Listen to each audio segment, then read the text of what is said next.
If you already recorded, there we go. Awesome. Okay. So just welcome back, you guys. We told you that Nikki was going to be back and we would want to hear from her this week to see what she's hearing in the mortgage world post election. So we're definitely going to talk about that. And then, of course, as always, for those of you that are new to the live stream or if we get new people watching us, this is every single week with Angie and Nikki and myself. Just kind of 15, 20, 25 minutes maximum of starting your week off right, talking about what's going on in the market, how you can share that with your clients or your database or your sphere or your social. And also just masterminding or asking questions. Usually Angie brings a tip as well from a coaching perspective. So just a way to kind of start our week off in the right mindset. So I'm going to let you take it away, you ladies. Perfect. Well, good morning, everyone, and happy Veterans Day.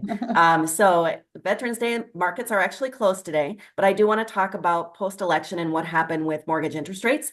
Most importantly, right after the election, there was a Fed meeting that had actually been pushed a day because of the election. That Fed meeting actually dropped their interest rate another 0.25%, which has been good news. For us, normally leading up to a Fed meeting, we will see interest rate improvement if there is anticipation of them dropping their interest rate.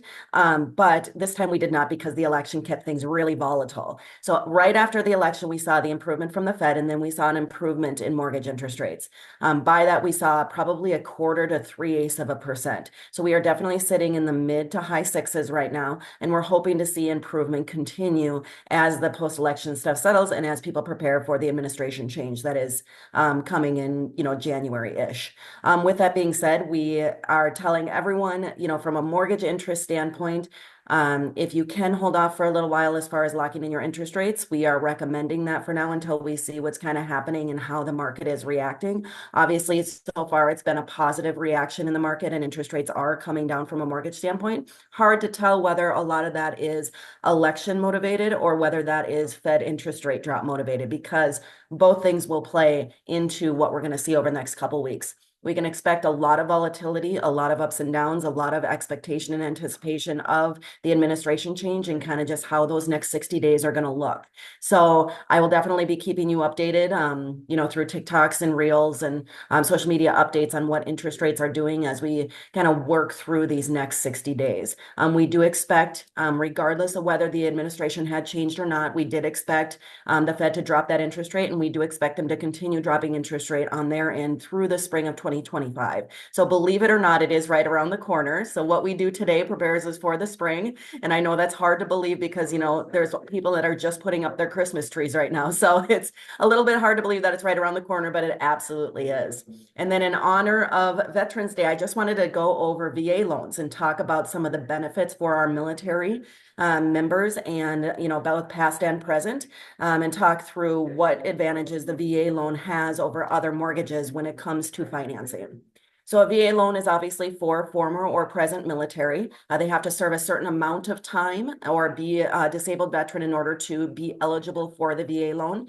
The VA determines who's eligible through a certificate of eligibility that can be issued at any time during or after service. So the only thing that a veteran would need in order to determine eligibility would be their DD 214. What that is it's a record of their service in the military. They send that over to us. We send it into the VA. The VA says, yes, you're approved, or no, you're not. When we get that certificate of eligibility, there is a funding fee for a VA loan. That funding fee is anywhere from 0 all the way up to 3.3%. However, a VA loan does not have mortgage insurance. So that is a huge advantage from a VA loan because we can do, again, 100% financing with no mortgage insurance. So the only obligation out of pocket for a veteran would be closing costs. If a veteran cannot afford closing costs, there are down payment assistance programs for veterans that are specifically designed to cover those closing costs. Or you can always ask the seller for up to 6% and in some cases 9% of the purchase price to cover those closing costs. The closing costs with a VA loan are similar to what you will find on a conventional mortgage. About 3% of the purchase price will usually cover point buy downs, lender fees, title fees, and escrow account. So kind of, those things kind of work the same. The other important thing to note about a VA loan is that there is no loan limit. So in other words, it really depends on what the lender or investor like myself is willing to lend. But there is no VA loan limit. They do not have a jumbo VA loan. It's just however much your entitlement allows you to qualify for is however much that you are able to secure from a loan. The largest VA loan I've ever done is $3 million. I do know that there have been, VA loans in the 10 to $12 million range. So when I say that there is no real limit to the VA loan amount, that is absolutely true. So usually the interest rate with a VA loan is significantly less than what you'll find on a conventional mortgage as well. This is because it is subsidized by the VA. So when you are looking at, and this is just round numbers. So when you're looking at, let's just say you have a conventional mortgage for a client that's at 6.5, that VA loan is going to tend to go below 6. So about 0.5% to a little bit more depending on the day, the program, and what the other qualification parameters are. So it definitely has its advantages for clients who have been in the military and for our former military people.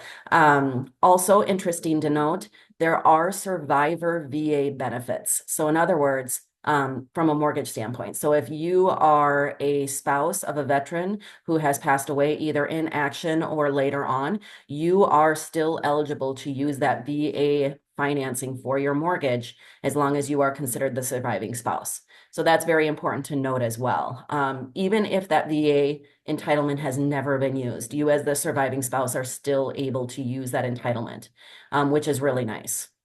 Other than that, yeah, it's a great program. Like I said, it's awesome for any of our veterans. And it's important for realtors on your side to note that, yes, it is a government loan. Yes, it follows FHA guidelines from a health and safety standard. However, it should not be shied away from an acceptance standpoint, as far as looking at one deal over the other, because the VA allows a lot of flexibility for any repairs that need to happen within the home as a result of the appraisal inspection, and definitely is super supportive of the veteran, and it's their goal to get them into more homes. So it's definitely one of the more negotiable fixing item situations with the VA, because they are there for the veteran and making sure that the veteran can get in that house. So as you're out there and you're looking at different deals for clients on listings, I just want to urge everyone to look at a VA loan the same as you would a conventional mortgage, because even though it is 100% financing, those veterans have to be approved in a certain manner, and it's much easier for you to work with a VA client than you would think it would under normal circumstances. So that's kind of my encouragement to anyone out there that sees VA loans or VA offers come across their desk. Yeah, I love that. And it's so timely in today. And there is that stigma around it because I've for the 10 years I've been in real estate, it's always like cash is king, then conventional, and then you look at FHA and VA loans. So are there any stories or anything that you can give the agents that are either listening to the replay or a live stream or on this call, that is like an for instance type of a thing, or just dive a little bit more deep into that? Because first of all, I didn't know the survivor VA benefits either. So that's phenomenal to know that. If I did, it escaped my mind. But just a little bit more about VA loans. And as a buyer's agent, let's say we're bringing our VA buyer to a listing and we're in a multiple offer of 3 to 5 other offers, and that the other ones could be conventional. How can we talk to and articulate to that listing agent why ours is a better, stronger offer? Well, whether it's better or stronger from a financial perspective, but if we were to just say, the stigma surrounding a VA loan shouldn't absolutely need to be there. Like I said, from a appraisal standpoint, there's a lot of flexibility when it comes to not only items called out on the appraisal, but also keep in mind that if an appraisal is going to come in low on a VA loan, the appraiser has the duty to talk to us as a lender and call what's called a tidewater. And what a tidewater does is it tells us as the lender that we need to get in touch with the listing agent and the buyer's agent and say, hey, we're going to have a low appraisal. I need your comps. I need to know where you got this pricing. I need to know why you offered this much so that I can send that information over to the appraiser before we get the appraisal so that they can make additional considerations before they establish value. That's super important, and that can be very advantageous in a situation where on a conventional mortgage, you have an appraisal, then you have to go through a rebuttal process. The rebuttal process may or may not work, and it just takes extra time. With the VA loan and the VA appraisal, you have that time to get your, comps out there and to get the information into the appraiser's hand that can add value to that property that they may or may not have seen before. So that actually is an advantage in my mind because it keeps the loan process moving and keeps everybody up to date and aware of what's happening with the appraisal and with the value of the property as we move through the loan process. With that being said, once we order a VA appraisal, the VA appraiser only has 10 days to get that appraisal to us, 10 calendar days, not 10 business days. So they have to be quick and they have to be on their game and they have to get these things done, especially in an environment like you said, Angie, when let's say in the spring we're going to be busy, interest rates are going to come down, more listings are going to happen. When we're starting to see that competition and that those lending delays that are potential because we can't get appraisers out to properties or everybody's busy, on the VA side, you're going to know about that appraisal pretty quickly and you're going to get that loan moving and that appraisal moving extremely quickly in comparison to other loans. There is no limit on conventional loans and there is no limit on FHA loans either. So we could be waiting for an appraisal depending on, the environment and how many loans are out there and how many offers are out there. We could be waiting on an appraisal 20, 30 days, depending on the busyness of the appraiser. Now, with that being said, obviously you have to have a huge panel of appraisers, which we do, and, trusted appraisers, but those VA appraisals actually come first before conventional or FHA appraisals as far as getting them done quickly. So that's a Wow, nice advantage too. that's amazing. And again, I did not know that. And that Yeah, is a huge, huge negotiation point. it So can be. agents out there, I hope you heard that. There are two huge reasons why they should look at VA over conventional. Just wow. Okay. Thank you. And Yeah. I want to I want ask to point Nikki. out one more difference if Yep. I have it for a Oh minute. yeah. Yeah. So the other thing is when we do get a low appraisal on a FHA loan, for example, I don't know if you guys are familiar with this, but you have to sign what's called an amendatory clause. And for the FHA and VA loan, what that amendatory clause means is that if the appraisal comes in low, the buyer has the right to walk away from the property and receive all earnest money back, no questions asked. On a VA loan, however, they do have the ability and the opportunity to pay above and beyond for that property, above and beyond that appraisal amount by their choice, as long as they understand that that's what they're doing. Whereas FHA, it's a little bit harder to negotiate that, to get the buyer to have to pay more for the property. But on the VA loan, they still are able to go above and beyond if that's what's negotiated. So keep that in mind as well. It's hard on FHA loans to get that through. VA loans, it's a little bit easier because, like I said, they're there for the veteran and to support the veteran in getting into that house. So just like a conventional loan, they can elect no problem to pay more for that house. Most of the time on VA loans, they can as well. Love it. So good. Any questions for Nikki? Yeah, I am actually, hi guys. I am actually working with a VA buyer right now. They're still working on their loan qualification. When I got information last week, they said the lender was sick because I asked them like, have they had about, what are they pre-qualified for? So the lender was sick and they will get back to them. But my question is, we saw this house at a park. It looks like it's abandoned, like everything is kind of fenced on there. So I went there and looked at and they were like, oh, maybe this place will be perfect. I can build this. They also do construction. But I looked at the house and it says, let me read. I'm not understanding what that means, but it says on the property they have notes here that says sorry guys. Okay, so it says on the property it's a 3-bedroom, 2-bath. It's saying that notice is hereby given that there will be a public hearing of the Fridley City Council on, they give their address, and that's gonna be this month, the 25th at 7 p.m. And it also says the public hearing will consider resolution, no declining private owned property, and at the address of the house that VA is interested on. So I think that's what that is a foreclosure property. And they're giving a share of sale location and time. So from that share of sale date, is the property in Minnesota? Yeah, it's in Fridley here. So they have 6 months after that public hearing, after that sheriff sale date, in order to sell the property in redemption. If they sell the property in redemption during that time period, any buyer can come in and purchase that property. So potentially a VA buyer could go in and purchase that property. Keep in mind that on a VA loan, we do have options for renovation lending.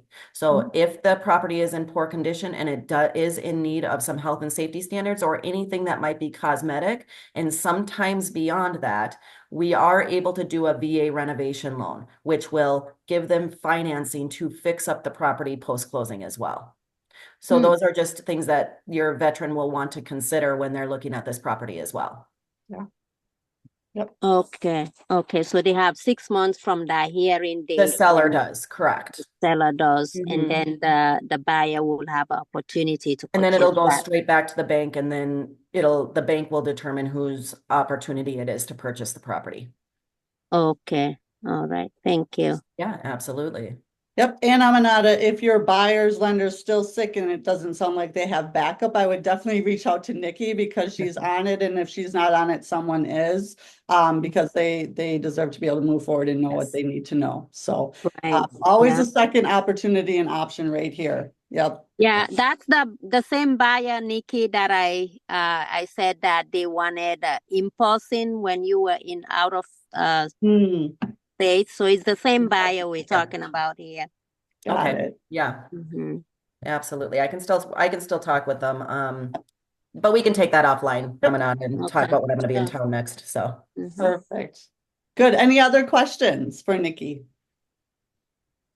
Awesome. Well, Nikki, thank you so much. And if you are a veteran or if you know one, remind them to look locally for establishments and places that they can go today to be honored, because it's all over the place. Yes. And if you know a veteran, join them for one of their free lunches or bring them out to one of their free coffees, and just call them and offer to pick them up or meet them out there, and thank them for their service. And anyone listening, thank you so much for your service. Yeah. That's all the words I can say about that, but the feeling, I hope you feel the energy, because without you, we wouldn't be able to be where we are today. So thank you. Lovely. Wonderful. Carrie, anything? No, absolutely. This is really, really good information, you guys. Yes. If you want to listen to this again, or you think somebody else should hear the information that Nikki shared, because there was a lot of information about VA loans that many people don't know probably. Remember, this is live streamed in EXP Family Tree in our workplace. If you're EXP, if you're not, it's on Angie Gerber's YouTube channel, which is AG Coaching. If you search for that under YouTube, you will find all of these recordings from every Monday. Yes. Wonderful. And then Nikki just put her information in the chat. So Nikki at kevnickmortgage.com. And so go ahead and copy and paste that if you want to chat with her about any of your clients. She does service in most states. And if she doesn't, she has partners in the states that she personally doesn't, but she is a plethora of information. So feel free to reach out to her if there's something that you need. She also just put in her phone number. So we'll be back here next Monday. I do absolutely think today you should share some of this information on your socials about VA loans, while you're thanking all of the people in your world that have served our country or are. Again, education is key. If you're seen as the person that knows all the things, then you're going to be reached out to. And that's what we do this Monday call for, so that you have some information that you can get out there and share every single week. So do something with what you learned today and keep showing up every Monday so you can have consistency in that. And it will absolutely help you grow your business. Yes. And if you don't want to create it, go to one of Nikki's channels, because you can stitch duet. You can rip off what she's saying and just share it as your own. And she's given us permission here. So you do not need to recreate it. I love that, Carrie. Absolutely. And do it today, because you don't need to wait. And today is the day. Awesome. I love it. All right. We'll see you back here Right. next Monday. Remember, you guys, Wednesdays, we have our Hive call at 10 a.m. Pacific, 1 Eastern. You can calculate your time zone in between. That's with Rich Tomasini, a higher level business building, kind of wealth building call. And then on Thursdays at 8:30 a.m. Pacific, which would also then be 11:30 Eastern, you can join my small group coaching right here on all the same Zoom links. And we did send out an email about that today. We'll continue to remind you. You can invite guests if they just need to be plugged into some things and don't have any opportunities. So hope to see you guys there. Wonderful. Thanks, everyone. Bye. Bye.